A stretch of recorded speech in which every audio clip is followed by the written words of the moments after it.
지금부터 인터넷에 대해서 알아보도록 하겠습니다. 인터넷은 전 세계의 모든 종류의 컴퓨터와 통신망을 일정한 통신 규약을 이용하여 연결해 놓은 거대한 통신망을 뜻합니다.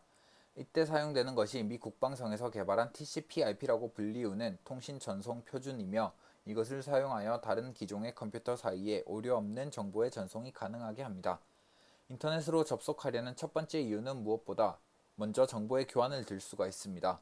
이러한 정보는 텍스트뿐만 아니라 그림, 이미지, 애니메이션, 음성, 동영상 등 모든 멀티미디어를 포함하게 됩니다. 자, 그럼 TCP/IP라는 것에 대해서 알아보고 가도록 하겠습니다.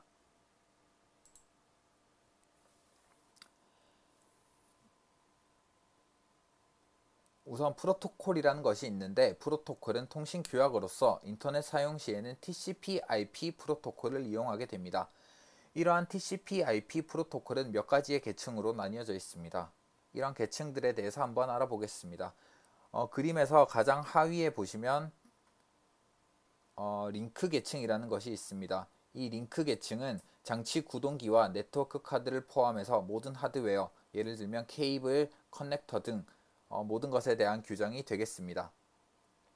다음으로 네트워크 계층이 있습니다. 이런 네트워크 계층은 네트워크 상에서 패킷 전송에 필요한 여러가지 사항들을 규정하는 것으로 인터넷 주소를 인식하는 계층이기도 합니다.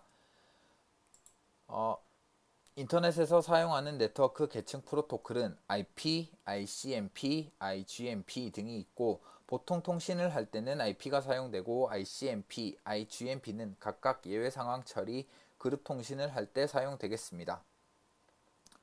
여기서 패킷이라는 것이 나왔는데, 패킷은 인터넷에서 데이터를 전송할 때 데이터를 전송하는 단위로, 패킷은 전달하고자 하는 데이터의 몇 가지 통신에 필요한 정보, 발신자 주소, 수신자 주소 등을 추가함으로써 만들어지게 됩니다. 또한 패킷의 크기에는 제한이 있기 때문에 전송할 데이터의 크기가 너무 크면 여러 개의 패킷으로 나누어 보내게 됩니다. 다음으로 전송 계층이 있습니다. 이러한 전송 계층은 바로 상위 계층인 응용 계층에게 호스트 간의 데이터 흐름 통로를 제공합니다.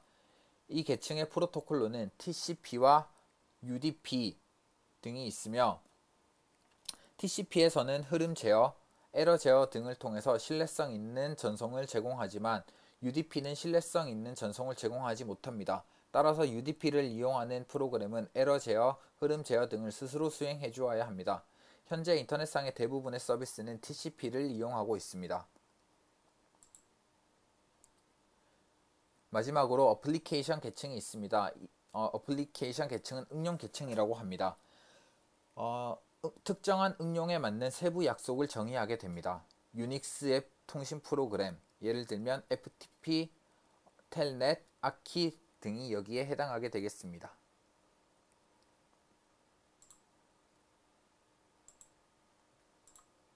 다음으로 인터넷의 발전 과정에 대해서 알아보도록 하겠습니다. 인터넷은 1960년대 말에 미 국방성에서 군사 목적으로 시작된 아르파넷에서 유래되었다고 할 수 있습니다.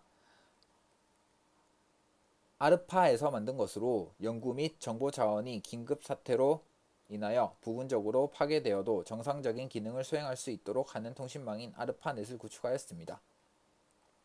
이러한 초기의 작은 연구망은 통신망에 접속된 모든 기종의 컴퓨터 사이에 아르파넷 프로토콜로 정보를 교류할 수 있었습니다. 이후 근거리 통신망인 랜과 워크스테이션의 보급은 아르파넷을 확장하게 하였고, 아르파넷과 접속하는 새로운 통신망들이 속속 등장하기 시작하였습니다. 그 대표적인 통신망이 미국 과학재단의 NSF넷으로서 TCP/IP라는 통신 표준에 의하여 대규모의 통신망끼리 정보 교류가 가능하게 되었습니다. NSF넷은 특히 대학에게 문호를 개방하여 일반인에게도 인터넷을 이용할 수 있는 계기를 마련하였습니다. 오늘날의 인터넷은 TCP/IP라는 표준 프로토콜을 제공하는 소프트웨어를 이용하여 전 세계의 모든 컴퓨터와 통신망이 오류 없는 데이터의 교환이 가능하도록 구축이 되어 있습니다.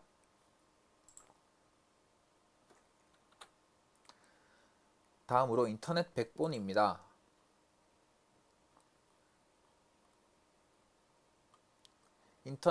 인터넷은 데이터를 전송하기 위해서 백본이라고 하는 하이스피드의 데이터 라인을 이용하게 됩니다.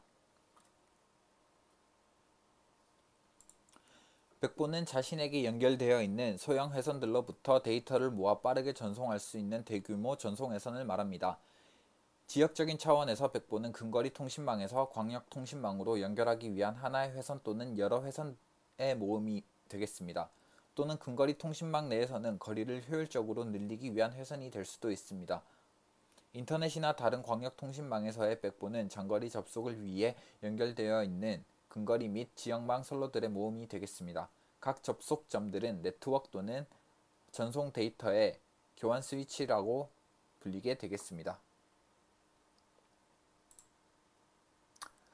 계속해서 IP 어드레스와 DNS, HTTP, URL, FTP, 텔넷 등에 대해서 알아보겠습니다. 먼저 IP 어드레스입니다. 전화망에 가입하면 전화번호가 사용자의 전화에 할당되듯이 네트워크에 가입된 컴퓨터에게도 고유의 번호가 부여됩니다.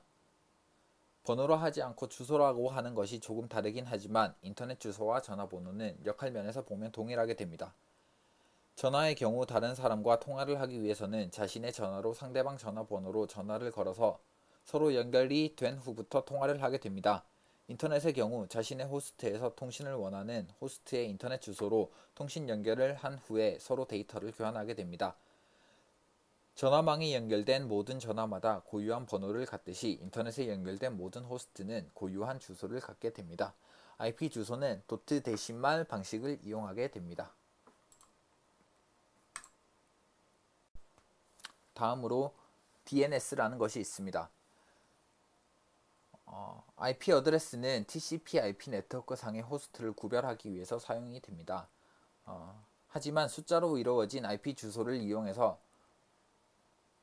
접속을 하기에는 어려움이 있기 때문에 사용하기 편리한 글자를 이용해서 접속을 하게 되겠습니다.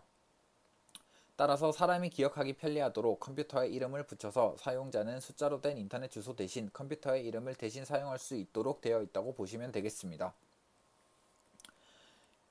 네이버에 접속하기 위해서 220.95.233.172 대신에 네이버.com이라는 이름을 사용할 수도 있습니다. 물론 컴퓨터끼리 통신을 할 때에는 숫자로 된 주소로 다시 변환을 하여 통신하게 됩니다. 컴퓨터가 사용하기에는 컴퓨터 이름보다는 숫자로 된 주소가 더 효율적이기 때문입니다. 인터넷상에서 다른 호스트와 통신을 하기 위해 사용자가 컴퓨터 이름을 입력하면 컴퓨터는 이 이름을 숫자로 된 IP로 바꾸어 사용하게 됩니다. 그런데 인터넷에 연결된 컴퓨터가 너무 많기 때문에 모든 호스트들의 주소에 대한 정보를 각 컴퓨터마다 가지고 있기에는 정보량이 너무 많습니다. 또한 매일 수많은 컴퓨터들이 새롭게 인터넷에 연결되고 있는데 이렇게 새로 등록한 컴퓨터들에 대한 정보를 계속해서 추가해 주어야 합니다. 이를 해결하기 위해서는 인터넷에서 도메인 네임 시스템을 사용합니다. 컴퓨터가 통신하고자 하는 호스트 이름을 숫자로 된 인터넷 주소로 바꾸기 위해서는 DNS 서버에 문의를 합니다. DNS 서버는 호스트 이름과 숫자로 된 주소를 가지고 있기 때문에 문의에 대해 답변을 해줍니다.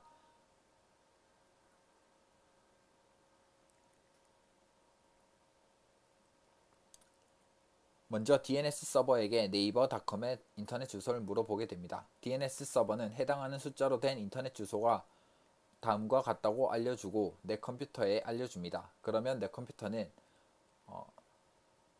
DNS 서버로부터 받은 주소를 연결하여 통신에 사용하게 됩니다. 모든 호스트의 주소를 알 수 있어야 한다고 해서 한 DNS 서버가 모든 주소에 대한 정보를 가지고 있는 것은 아닙니다. 한 DNS 서버는 인터넷 전체 호스트 주소의 일부만을 가지고 있습니다. 나머지는 다른 여러 DNS 서버에 분산이 되어 있습니다. 한 DNS 서버가 자신이 모르는 주소에 대한 문의가 들어온다면 다른 DNS 서버에 물어보고 문의한 주소를 가르쳐 주게 됩니다. 인터넷의 대표적인 서비스인 월드와이드 웹을 이용하기 위해서는 자신이 사용하는 컴퓨터가 반드시 DNS 서버의 숫자로 된 주소를 알고 있어야 합니다. 다음으로 하이퍼텍스트 트랜스퍼 프로토콜이라는 것에 대해서 알아보겠습니다. 이것은 HTTP로 불리는 것입니다. HTTP는 하이퍼텍스트 문서를 링크하고 전송하여 주는 웹의 기술적 표준 언어로서 웹서버와 클라이언트가 상호 교신할 수 있게 해줍니다. 웹 브라우저는 인터넷 웹서버에 자료를 요청하기 위해 HTTP를 사용하는 클라이언트 프로그램입니다. 서버는 자료들을 클라이언트로 보내거나 연결을 끊는 것으로서 응답하게 됩니다. 다음으로 유니폼 리소스 로케이터에 대해 알아보겠습니다. 이것은 URL이라고 불리는 것입니다. URL은 www나 다른 인터넷 서비스, 예를 들면 FTP에서 이용되는 인터넷 자원의 위치를 지정하는 방법, 즉 인터넷 주소 시스템을 의미하게 되겠습니다. 인터넷에 존재하는 수많은 정보 자원의 위치를 정확하고 편리하게 표현하기 위한 방법입니다. 인터넷의 크기가 점점 커지면서 특정 정보가 인터넷상에 어디 있는지를 나타내는 효율적인 방법이 되겠습니다. 다음으로 월드와이드 웹입니다. 월드와이드 웹은 하이퍼텍스트라는 일종의 연결 기법을 이용하여 인터넷상의 정보들이 거미줄처럼 링크되어 있습니다. 웹의 우수성은 바로 어떤 데이터가 또 다른 데이터로의 이동이 가능한 링크를 포함된 하이퍼텍스트의 아이디어 때문입니다. 웹은 텍스트만을 하이퍼링크하는 하이퍼텍스트 수준을 넘어서 이미지, 그래픽, 사진, 오디오, 비디오 등의 멀티미디어 정보까지 하이퍼링크할 수 있는 하이퍼미디어를 구현합니다. 월드와이드 웹과 관련된 주요 용어로 하이퍼텍스트, 하이퍼미디어, 하이퍼링크, HTML, HTTP, URL 등이 있습니다. 하이퍼텍스트는 또 다른 데이터로의 즉각적인 연결이 가능한 링크가 포함된 데이터를 말합니다. 하이퍼미디어는 하이퍼텍스트의 원리를 이용하거나 단순한 텍스트뿐만이 아니라 여러 종류의 매체가 포함된 문서를 말합니다. 간단히 최초의 웹사이트를 구경하고 가겠습니다.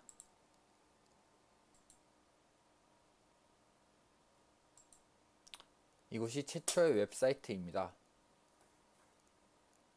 1993년에 개설이 되었으므로 20년 정도가 된 것 같습니다. 이분이 최초의 웹사이트를 만든 CERN의 연구자 같습니다. 다음으로 FTP입니다. FTP는 파일 트랜스퍼 프로토콜로서 파일 전송을 위한 프로토콜이 되겠습니다. 인터넷에서 FTP는 전세계 어느 컴퓨터와도 파일을 자유로이 송수신할 수 있게 해주며 FTP를 사용하는 멀리 떨어진 호스트 컴퓨터에 있는 파일을 내 컴퓨터에 전송하거나 그 반대로 내 컴퓨터로부터 멀리 떨어진 컴퓨터에 파일을 전송할 수 있게 해줍니다. 마지막으로 텔넷이 되겠습니다. 텔넷은 인터넷을 통하여 원격지의 호스트 컴퓨터에 접속할 때 지원되는 인터넷 표준 프로토콜입니다. 텔넷을 이용함으로써 다른 어떤 지역에 있는 호스트 컴퓨터를 사용할 수 있으며 다른 시스템에 접속하기 위해서는 특정 시스템에 접속을 위한 사용자 계정과 비밀번호가 있어야 합니다. 한번 접속되면 자신의 컴퓨터가 아닌 원격으로 접속된 컴퓨터를 사용하여 프로그램을 실행할 수 있으며 이 경우에는 자신의 컴퓨터는 단말기 역할만을 수행하게 됩니다. 이상으로 인터넷에 대한 설명을 모두 마치도록 하겠습니다.